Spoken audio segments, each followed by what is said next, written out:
সাবেক মেয়র এবং আওয়ামী দোসর যে মঞ্জুরুল তার কাছে গিয়ে গোপনে বৈঠক করে সাধারণ মানুষের জিম্মি হয়েছে এরকম একজন সমন্বয়ক ছিল, এখন পার্লামেন্ট মেম্বার। তার কাছ থেকে বাংলাদেশের জনগণ হয়তো এটা আশা করে না। দোসর মঞ্জুরুল এদের সাথে গিয়ে মিটিং করে কী কারণে করে? নিশ্চয়ই কোনো উদ্দেশ্য আছে, নিশ্চয়ই কোনো কারণ আছে। এটা মুনাফিকের দৃষ্টান্ত, কারণ তারা এখন একটা মুনাফিক দলের সাথে গিয়ে জোট করেছে। 5 আগস্টের পরবর্তী সময়ে তারা দিল্লি নয় ঢাকা এটাকে ক্যাশ করে। দিল্লি নয় ঢাকা এই স্লোগানটা তো শহীদ রাষ্ট্রপতি জিয়াউর রহমান থেকে শুরু হয়েছে। তো এইটাকে ক্যাশ করে হাসনাত আবদুল্লাহরা, আমি নাম বলছি না, আপনি বলেছেন দেখে তার নামটা আমি বলতে চাচ্ছি। তো এই স্লোগানটাকে ক্যাশ করে দীর্ঘদিন রাজনীতি করে মানুষের সহানুভূতি তারা গ্রহণ করেছে এবং সহানুভূতি পেয়েছে, অনেক পেয়েছে। জুলাই আন্দোলনের সকলের ভূমিকা ছিল, যদিও তারা নিজেদের কাছে কুক্ষিগত করতে চায়। এই যে আওয়ামী দোসর মঞ্জুরুল, যে সাবেক মেয়র এবং আওয়ামী দোসর যে মঞ্জুরুল তার কাছে গিয়ে গোপনে বৈঠক করে সাধারণ মানুষের জিম্মি হয়ে, এটা মুনাফিকের দৃষ্টান্ত, কারণ তারা এখন একটা মুনাফিক দলের সাথে গিয়ে জোট করেছে। তাদের কাছ থেকে তাদের কথাগুলো শিখছে এবং এইরকম একজন সমন্বয়ক ছিল, এখন পার্লামেন্ট মেম্বার। তার কাছ থেকে বাংলাদেশের জনগণ হয়তো এটা আশা করে না। এদের কারণেই কিন্তু আগামীর বাংলাদেশ, যে সুন্দর সমৃদ্ধ বাংলাদেশ বিনির্মাণ করার জন্য সরকার অকপট প্রচেষ্টা চালিয়ে যাচ্ছে। এদের কারণে, এই ধরনের এই সমস্ত মানুষের কারণে, যারা মুখে একটা কথা বলে কাজে আরেকটা কাজ করে, স্লোগান দেয় দিল্লি নয় ঢাকা, ঢাকা ঢাকা, আর বসে বসে ওই দিল্লির তাবেদারি যারা করে তাদের সাথে গিয়ে গোপনে মিটিং করে। এদের কারণে এই দেশের উন্নতি অন্তরায় ঘটবে। উনি যে মঞ্জুরুল, তাকে কিন্তু বিএনপি থেকে বরখাস্ত করা হয়েছে এবং সে সব প্রণোদিত হয়ে কিন্তু পদত্যাগও করেছে। একবার বিএনপি করেছে, আবার আওয়ামী লীগ করেছে, আবার বিএনপি করেছে, আবার যেরকম একবার আওয়ামী লীগ করে, একবার বিএনপি করে, ছাত্র শিবির করে, একবার ছাত্রলীগ করে, আবার ছাত্র শিবির করে। এই যে আপনি দেখেন না, গতকালকে আপনার একটা শিক্ষার্থী তার 3টা পয়েন্টে লিখছে যে সে এত কট্টর ছাত্রলীগের নেতা ছিল, সে কিন্তু এখন ছাত্র শিবিরের সবচেয়ে বড় নেতা। আপনি জানেন না, এটা খুব ভাইরাল হয়েছে। তো সুতরাং এইরকম বিষয়গুলো অন্তত আমাদের দলে গঠিত হয় না, সংগঠিত হয় না। তো সে কোনো এক সময় বিএনপি করেছে এবং কোনো এক সময় বিএনপি থেকে পদত্যাগ করতে বাধ্য হয়েছে এবং বিএনপি তাকে বহিষ্কার করেছে। 12 বছরের অধিক আওয়ামী লীগের সাথে জড়িত এবং ফ্যাসিবাদের দোসর হিসেবে পরিচিত, এটা সবাই জানে। পূর্ববর্তীতে তারা ছাত্রলীগ করেছে, আমরা কিন্তু সেই কথাই বলেছি।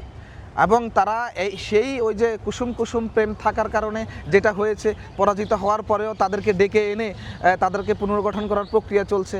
কারণ তাদের কাছে 17 বছর আন্দোলন সংগ্রাম করার কারণে আওয়ামী লীগের নেতাকর্মীর কাছে, ছাত্রলীগের নেতাকর্মীর কাছে অজস্র পরিমাণ অর্থ এবং তহবিল আছে। সেগুলো তাদের রাজনৈতিক কার্যক্রমে এবং স্ট্যান্ডার্ড অফ লিভিং বাড়ানোর জন্য রাজনৈতিক কার্যক্রমে ব্যবহার করা লাগে দেখেই তারা তাদেরকে পুনর্গঠিত করার চেষ্টায় আছে এবং প্রক্রিয়া করছে এবং সেই কার্যক্রম তারা অব্যাহত রেখেছে।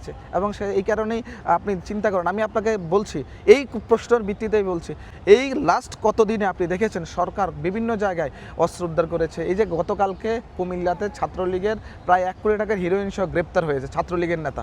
কি কারা করেছে? এখন পর্যন্ত বাংলাদেশের যত ক্রাইম আছে এবং যারা এই মাদক ব্যবসা থেকে শুরু করে অস্ত্র ব্যবসা করতো আওয়ামী লীগের নেতৃত্বাধীন তখনকার ফ্যাসিস্ট সরকারের আমলে, তারাই কিন্তু এখনো তারাও করছে। কেন করছে? ওদের কারণে করছে। এই আমাদের যারা ছাত্র নেতৃবৃন্দ, যারা আঙ্গুল ফুলে কলা গাছ হয়ে গেছে, যাদের অর্থবিত্তের এখন অভাব নাই, আরে ভাই, আমরাও তো ছাত্র আন্দোলন করেছি, ছাত্র গণঅভ্যুত্থানের সম্মুখ সারির যোদ্ধা।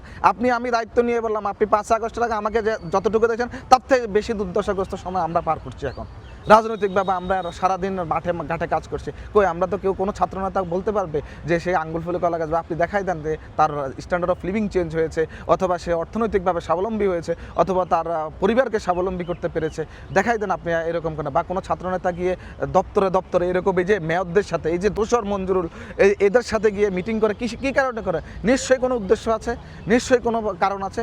সুতরাং এগুলো তারা করে বেড়ায়। বাংলাদেশ জাতীয়তাবাদী ছাত্রদল বারবারই বলে আসছে, আমরা মিথ্যার রাজনীতি করি না এবং যে অপরাজনীতি করে তারা বাংলাদেশের মানুষকে, সাধারণ শিক্ষার্থীদেরকে বিভ্রান্ত করে, এই বিভ্রান্ত করার রাজনীতি বাংলাদেশ জাতীয়তাবাদী ছাত্রদল করে না। আমরা সফেদ সাদা, আমরা ট্রান্সপারেন্ট, আমরা আমাদের গোল এবং দর্শন এবং বিষয় নিয়ে এগিয়ে যাই। কারণ সবচেয়ে নির্যাতিত, নিপীড়িত, অত্যাচারিত ছাত্র সংগঠন বাংলাদেশ জাতীয়তাবাদী ছাত্রদল।